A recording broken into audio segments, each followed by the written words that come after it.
기도드리겠습니다. 하나님 아버지, 이 아침도 깊은 잠에서 저희들을 깨워주시고 성전으로 향하게 하시고 성전에서 찬송하게 하시고 기도하게 하시며 아름답고 복되게 하루를 시작하게 하시는 이 놀라운 은혜를 진심으로 감사드리며 당연히 이 자리에 있어야 할 사람들이 있지 못합니다. 하나님, 우리에게 이 같은 믿음 주신 것을 감사합니다. 이 자리를 사모하면서도 건강치 못해서 하나님 앞에 나오지 못하는 심령들 많습니다. 바로 이 시간을 기억하며 연을 생각하며 하나님 앞에 기도하고 있는 주님의 자녀들도 있습니다. 하나님, 그들에게 은총을 베푸시옵소서. 오늘 우리로 하여금 이 자리에서 나라를 위해서, 세계를 위하여, 하나님의 뜻을 위하여, 그리고 우리 가정과 자녀들을 위하여, 그리고 우리가 애써 키워나갈 사업을 위하여 하나님 앞에 기도하게 하시오니 이 은혜와 사랑을 진심으로 감사합니다. 하나님이여, 오늘은 기도 응답을 듣는 날이 되게 하옵소서. 오랫동안 기도하면서도 응답받지 못한 그것을 오늘은 응답받는 날이 되게 해서 내가 열심히 기도하며 좋은 것을 위해 소원했지만 오늘은 하나님께서 벌써 지각에 넘치도록 응답하셨음을 깨닫는 아름답고 귀한 아침이 되게 하옵소서. 못다 이룬 소원을 인해서 괴로워하기보다 분에 넘치도록 주신 은혜에 대하여 감사하는 그런 이 아침이 되게 하옵소서. 어찌 남 불행한가 생각하고 스스로 절망하고 있었지만 이제 오늘 아침에는 기도하는 중에 모든 사람 중에 내가 가장 복된 사람임을 하시고 한평생 사는 중에 오늘이 가장 행복한 날임을 깨닫는 아름답고 귀한 아침이 되게 하옵소서. 주여, 오늘도 하나님의 말씀이 바르게 전파되게 하소서. 이 말씀이 들려지는 곳마다 성령의 역사, 생명의 구원의 역사가 강하게 나타나 주소서. 말씀으로 죄악을 이기고 빛으로 어두움을 물리칠 수 있게 하소서. 교회된 사명을 다하게 하시고 소망교회가 과연 절망적인 세대에 소망을 주는 교회가 되게 하시고 하나님의 하고 놀라운 뜻이 이루어지는 교회 되게 하여 주시고 이 말세에 소중한 사명을 잘 감당하는 교회 되게 하여 주시옵소서. 하나님 아버지, 말씀의 은혜와 진리와 사랑과 경건함으로 충만한 교회 되게 하여 주시옵소서. 우리가 교회를 섬길 때마다 늘 감사함으로 섬기게 하시고 진실함이 있게 해주시기를 기도하옵나이다. 하나님 아버지, 이제 오늘 오후에 분당의 예수소망교회를 기공하게 됩니다. 여기까지 인도해 주신 하나님 감사를 드리며 오늘 기공식이 은혜 가운데 진행되고 뿐만 아니라 이 교회가 세워지면서 하나님께 영광이 되게 하시고 오늘로부터 공사를 마치는 시간까지 그 어느 한 사람의 손끝 하나라도 다치는 일이 없이 무사하게 그의 공사가 이루어지게 하옵소서. 시공하는 자나 또 이를 돕는 모든 분들에게 축복하소서. 경건한 마음, 극한 마음, 진실한 마음으로 행하게 하소서. 하나님의 성전을 짓는 자의 기쁨과 감격이 그리고 그 축복이 있게 하여 주시옵소서. 하나님, 우리나라를 하나님께서 돌보아 주시사 이 어려움과 고통과 혼란에서 건져주시고 대통령에게 건강과 지혜를 주셔서 이제 얼마 남은 기간 동안에 더욱더 귀한 일을 할 수 있도록 도와주시고 흥크러지고 이스러진 일들 바로잡히는 역사가 있게 하옵시고 하나님이여, 이 민족 국가가 하나님의 손에 들리워 이 어려움에 대해 소중하게 쓰여질 수 있게 하옵소서. 온 국민이 한 마음 한 뜻 되고 서로 신뢰하고 부지런한 백성 되게 하여 주시옵소서. 사치와 방탕과 모든 악을 버리고 주께로 돌아오게 하옵소서. 하나님 아버지, 저 북녘 땅에도 자유와 평안을 주시고 가난과 고통, 억압에서 건져 주시옵소서. 우리에게 귀한 소임을 맡기셨사오니 과학기술대학을 짓는 일, 이 엄청난 일을 주 은혜 가운데 잘 진행되고 마감되고 이 일이 하나님께 영광이 되고 북한을 복음화하는 계기가 되주시옵소서. 병원을 짓는 일이나 그리고 고아들을 돌보는 일, 그리스도의 사랑 안에서 아름답게 이루어져서 확실하게 의 사랑을 전하게 하옵소서. 원하오니 오늘도 해외에 있든지 여행 중에 있든지 군문에 나가 있는 젊은이들이나 공부하는 자녀들, 그리고 병중에 있는 분들과 슬픔을 당한 가정들 하나하나 다 돌보아 주시옵소서. 이 날이 복된 날이 되게 하시고 내 한평생의 가장 행복한 날, 증언이 있고 간증이 있고 감사가 넘치는 날이 되게 하옵소서. 예수님의 이름으로 기도하옵나이다. 아멘. 하나님의 말씀 계속해서 마태복음 19장 보겠습니다. 마태복음 19장입니다.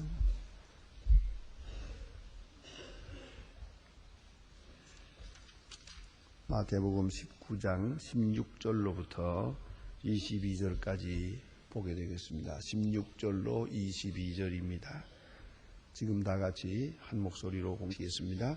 어떤 사람이 주께 와서 가로되 선생님이여 내가 무슨 선한 일을 하여야 영생을 얻으리이까? 예수께서 가라사 오직 한 분 내가 생명에 들어가려면 계명을 지키라. 가로되 어느 계명이 오니이까? 예수께서 가라사대 살인하지 말라, 간음하지 말라, 도둑질하지 말라, 거짓하지 말라, 네 부모를 공경하라, 내 이웃을 내 몸과 같이 사랑하라 하신 것이니라. 그 형이 가로되 내 이웃을 다 아직도 부족하리. 예수께서 가라사대 네가 온전하고자 할진 가서 네 소유를 팔아 가난한 자들에게 주라. 그리하면 하늘의 보좌가 있을 것이다. 그리고 와서 쫓으라 하신 그 정렬이 재물이 많음으로 이 말씀을 듣고 근심하며 가니라. 아멘. 여러분, 잘 아시와 같이 예수님께서 세상에 계실 때 예수를 열심히 따라다닌 사람들, 예수님께 모여든 사람들은 대체로 가난하고 병든 사람이었다. 그래서 마태복음 우리가 이미 보았습니다마는 세례 요한의 제자에게 말씀하실 때 눈먼 자 뜨며 문둥이가 깨끗함을 얻으며 그리고 죽은 자가 살아나며 가난한 자에게 복음이 전파된다 하라, 이렇게 말씀하셨습니다. 대답하신 것을 볼 수 있어요. 가난하고 병든 사람들이 예수를 따랐어요. 주로 그런 사람들이. 그래서 예수를 따른 많은 사람들이, 그 주종을 이루는 사람들이 다 가난하고 병들고, 다시 말하면 무엇인가 자기 나름대로 필요한 것이 있는 사람들이에요. 괴로움이 있고 질병이 있고 가난이 있고 억울함이 있고, 이런 사람들이 예수님을 주로 따랐습니다. 그러나 아무리 생각해도요, 예수를 따르는 데 있어서 그 동기가, 가장 순수한 동기가 어떤 사람이었을까 생각을 합니다. 그런 차원에서 볼 때 오늘 본문에 있는 이 사람은 대단히 귀한 분이옵시다. 이 사람은 병가 아닙니다. 이 사람은 늙은 사람도 아니요 가난한 사람도 아닙니다. 그리고 무엇인가 눌려서 고생하고 있는 피압박자의 입장에 있는 사람도 아닙니다. 이 사람은 젊은 사람이요, 율법사예요, 그리고 돈도 많은 사람입니다. 건강한 사람입니다. 이 사람이 예수를 따랐습니다. 그리고 예수님 앞에 와서 지금 어떻게 하여야 영생을 얻으리라 하고 묻습니다. 그가 예수님 앞에 나온 동기는 영생입니다. 그런 거로 니고데모를 비롯해서 이런 사람이 이님 앞에 나온 사람 중에 가장 순수한 사람이에요. 내 병을 고쳐주세요. 나를 어루만져 주세요. 내 눈을 뜨게 해주세요. 다 귀한 것 같지만은 그 일은 세상적이고 육신적이에요. 그리고 자기적이에요. 그런 차원에서 볼 때 오로지 영생을 위해서 주님 앞에 나온 이 사람, 대단히 귀한 사람이옵시다. 무엇을 하여야 영생을 얻으리까 하는 것입니다. 그는 영생에 대해서 구하는 사람이에요. 그는 부자예요. 그러나 저는 알고 있어요. 이 부가 오래가지 못한다는 걸. 그는 젊어요. 그러나 이 젊음도 곧아진다는 걸 알고 있습니다. 그는 그만큼 지혜로운 사람이에요. 그만큼 생각이 있는 사람이에요. 뭐 단순하게 건강과 형과 뭐 이런 걸 구하고 있는 게 아니에요. 그가 지금 구하고 있는 건 영생이에요. 그는 지금 배가 고파서라든가 세상에서 우울함을 당해서 지금 불행한 게 아니에요. 영생을 찾지 못해서 불행한 것이에요. 영생을 깨닫지 못해 불행한 것이에요. 그래서 그는 지금 주님 앞에 나와 구하고 있는 겁니다. 그 구하는 동기가 모든 주님 앞에 나온 사람들 중에 순수해요. 어찌 생각하면 예수님의 12제자보다도 더 순수했다고 생각돼요. 예수님의 12제자 가운데는 뭐 상당수가 다 나라에 마실 때가 이때니까 우편에 앉을까요? 좌편에 앉을까요? 이런 것을 구하고 있었습니다. 예수님이 왕이 되면 메시아로서 이 나라의 왕이 될 때 예수님 덕에 한자리 하겠다는 거죠. 그런 세속동망이 그 동기 중에 깔려 있어요. 그러나 오늘 여기에 나온 사람은 예수님으로 인해서 출세해 갔다는 것도 아니고 병 고침 받겠다는 것도 아니고 아주 순수한 마음이에요. 어떻게 하면 영생을 얻겠습니까? 적어도 생의 문제 영생애로 돌리고 있는 사람이고요. 이 문제가 해결되기 전에는 절대로 나는 행복하지 못합니다라는 것을 아는 사람이 이 얼마나 소중한 사람입니까? 돈이 있어도 소용없어요. 젊음이 있어도 지나가는 게.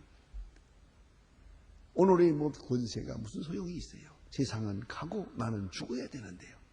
그 영생의 문제가 해결되지 않는 한 아무 소용없다는 여기까지 아는 사람이에요. 이 사람은. 대단히 귀한 사람이옵시다. 전 그래서 늘 생각합니다. 제가 어디 가든지 소망교회를 자랑합니다. 소망교회를 자랑하는 중에 제일 큰 자랑이 새벽기도 이렇게 많이 나오는 겁니다. 그도 더 자랑할 수 있는 것은 여러분들이 꼭 가난한 사람이 아니에요. 여러분들 스스로는 나는 부자가 아닌데 생각하는지 몰라도 세상 사람이 볼 때는 압구정동에 사는 사람은 다 부자라고 생각해요. 나는 가진 게 없습니다만은 압구정동에 산다고 그러니까 뭐 굉장한 부자인 줄 알아요. 그렇게 생각해요. 그래서 뭐 부자교회 부자 목사 뭐 그런다고요. 자, 어쨌든 비교적 여러분 한국에 있는 모든 사람 중에 대표적으로 여러분은 여유 있게 사는 사람들입니다. 그리고 새벽기도에 나옵니다. 그게 간 거예요.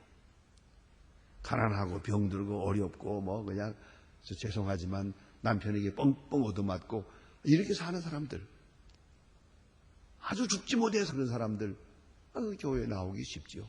억울하고 분하고 원통하니까 교회에 나와서 울러 나온 거죠. 울러 나오고 한타고 그렇습니다. 그리고 많은 답답한 사정이 많아요. 그래서 피난처 대신 교회로 나온 거예요. 그렇죠. 그런 건 있을 수 있어요. 하지만 뭐 지금 당장 아쉬운 게 없어요. 적어도 제가 생각할 때는 우리 소망교회 교인들이 나와 기도하는 것은 보다 더 비교적으로 동기가 순수하다고 생각합니다.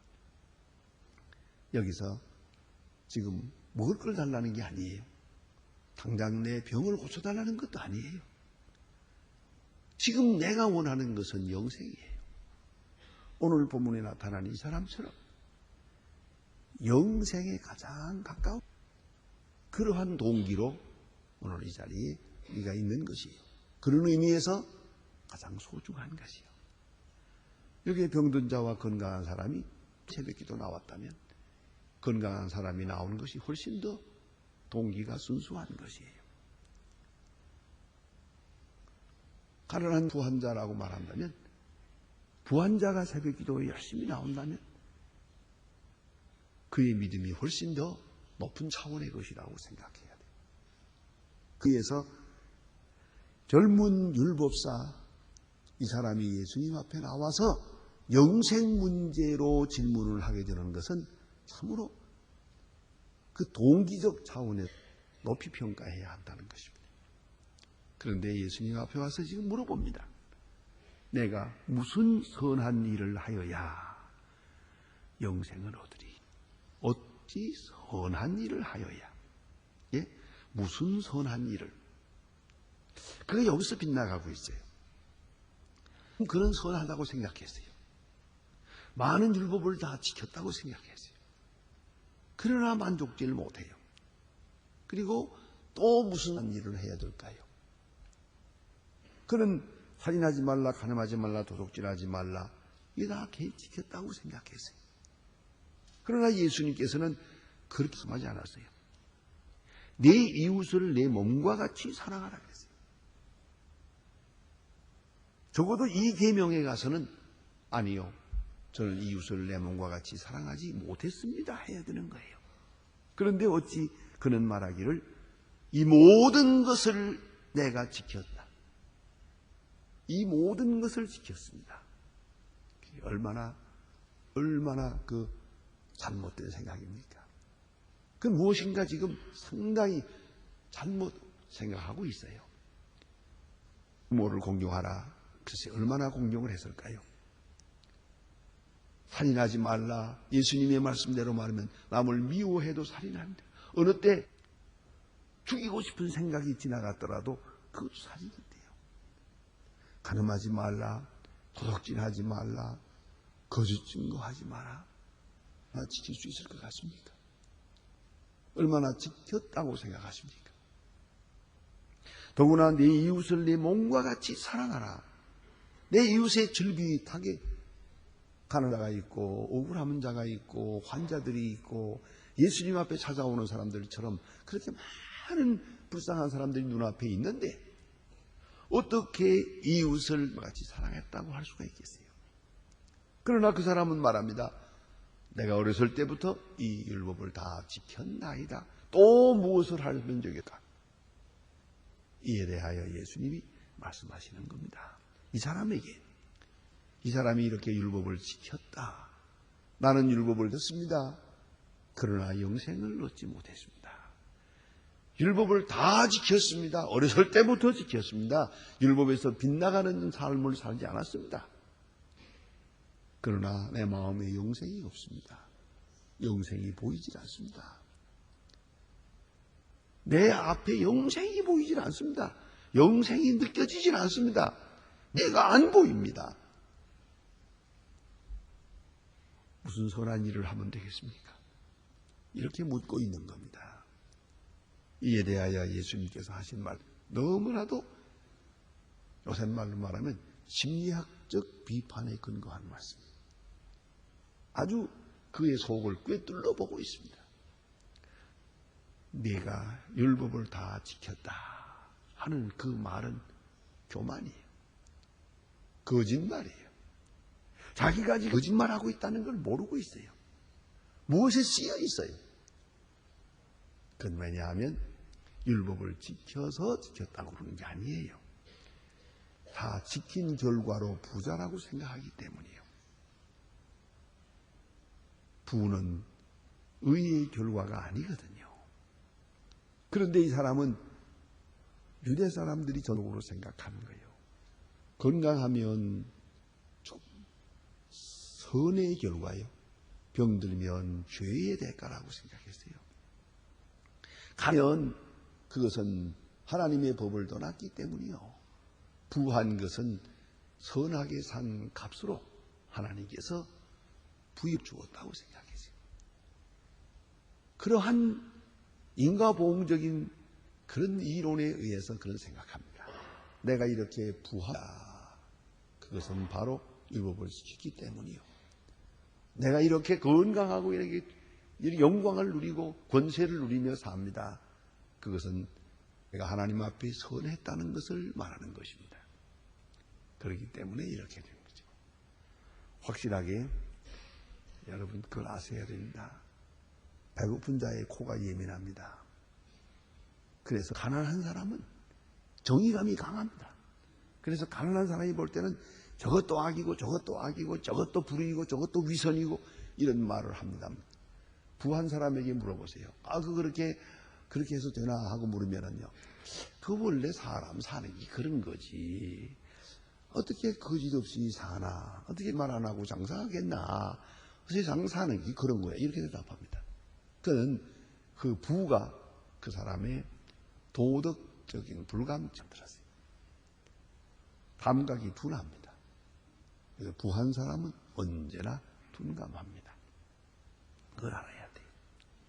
여러분, 이 코도요, 아주 배고플 땐 코가 예민합니다. 아주 여러분 어쩌다가 몇 끼 굶고 길을 지나가 보세요. 저 멀리서 이렇게 날아오는 불고기 냄새가 코를 찔러요. 발이 움직이질 않아요. 여러분, 그 밥 냄새가 그렇게 구수할 수가 없어요. 그러나 배부른 다음에는 그 코에 들어오지 않아요. 그와 같이 이 사람이 어떻게 감히 그 모든 것을 견나이다 할 수 있어요. 이것은 부하기 때문이에요. 아주 속된 말로 간이 부었어요. 안전해서 어느 안전해서 이런 소리를 하고 하는 어렸을 때부터 율법을 다 지켰나이다. 다른 복음의 마가복음에 보면 예수님께 그를 귀하게 칭찬했다는 말까지 있어요. 그래, 그 참 잘했구나 그런 얘기. 그리고도 이제 예수님께서 아주 핵심을 찔러요. 그래, 온전하고자 할진대. 이 온전이라는 말은 곧 구원을 말하는 것이에요. 구원은 온전함이요. 구원은 바로 wholeness, 온전함을 말하죠. 영과 육이 아울러 온전함은 구원을 말합니다. 온전하고자 할진대 가서 내 소유를 팔아 가난한 자에게 주라. 이 사람이 지금 항상 영생을 경험하지 못한 이유는 바로 자기는 부하고 저기 가다가 있어요. 언제나 이 맛있는 음식을 대할 때 저 가난한 자들, 굶는 사람들의 그 형편을 생각했어요. 가야 돼요. 제가 언젠가 한번 북한에 갔을 때 그들 그 고아원, 그 고아들이 이렇게 수용되어 있는 곳을 가봤어요. 뭐 고아원이라 할 것도 없어요. 그래, 몇 곳을 보고 저기 있다고 해서 거기 가보자. 그래서 고아원을 세우게 된 건데요. 고아원 세우기 시작하기 전에 그 얘기입니다. 그래서 이들 때문에 고아원을 만들자 해서 지금 만들어서 경영하고 있는 명 수용하고 있습니다. 그런데 그 전에 그 고아들이 있는 것을 가보았는데 아주 처참해요. 저기도 있다고 그래서 거기도 갑시다 그랬더니 그때가 중요한 얘기를 들었어요. 목사님 거기는 안 가시는 게 좋습니다. 왜요? 거기 갔다 오시면 아마 한 달 동안 식사 못할 거예요. 너무 비참해서. 자기들도 알고 있더라고요. 알았다고. 그래서 가지 않고 그 다음에 굳이 가갔다고 하지 않았습니다. 그리고 그때부터 준비해서 그 고아원을 세우게 된 겁니다. 글쎄 그 많은 고아를 다 할 수 있겠습니까? 그래도 그만큼이라도 할 수 있고 우리가 고아를 위해서 500명을 잘 수용해가지고 우리가 참 그 고아원에 있는 아이들은 다 얼마나 행복한지 모릅니다. 그러나 식량을 보낼 때는 3,000명 됩니다. 또 다른 곳에도 많은 불쌍한 아이들이 있기 때문입니다. 그런데 그와 같이 말이에요. 이렇게 끔찍한 걸 보고 나면 한 달 동안 식사를 못해요. 그들이 하는 말이에요. 또 그럴 거예요. 제가 한번 다녀오면은 늘 그래요. 얼마 동안 암울해요. 식사 때도 그렇고 어느 앉아도 그 생각이 나요. 그럴 거 아니겠어요?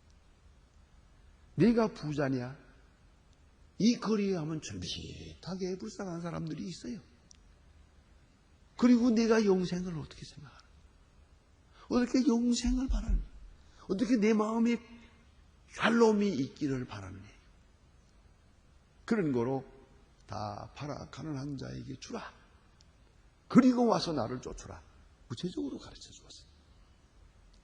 어쩌면 그가 이렇게 말했어야 할 겁니다. 율법을 지켜라 했을 때 예수님 무슨 말씀입니까? 율법을 지켜 구원받을 사람이 어디 있겠습니까? 어떻게 율법을 다 지킬 수 있겠습니까?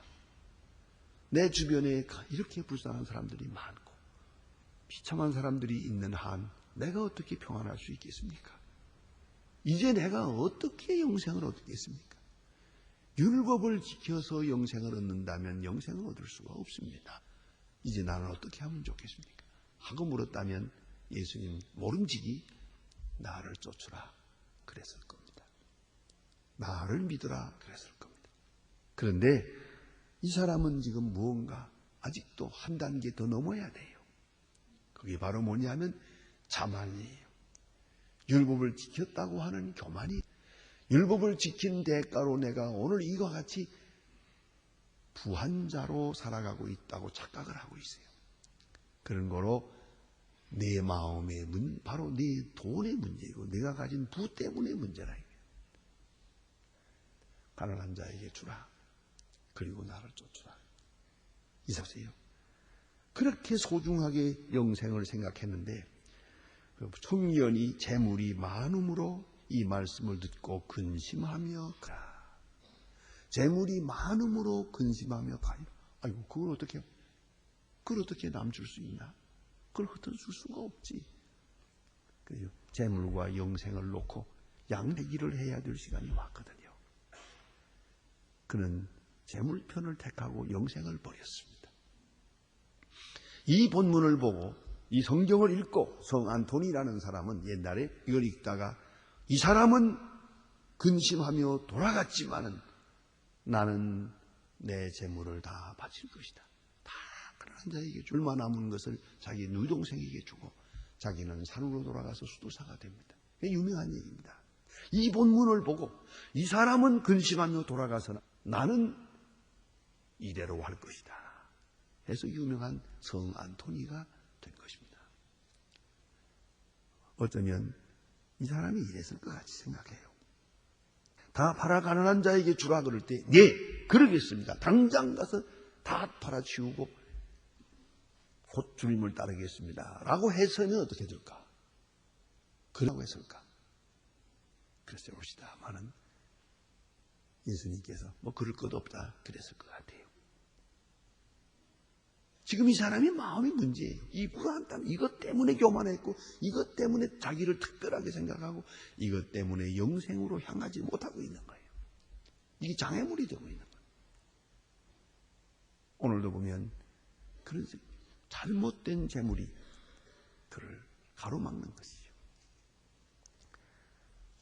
기도하십시다.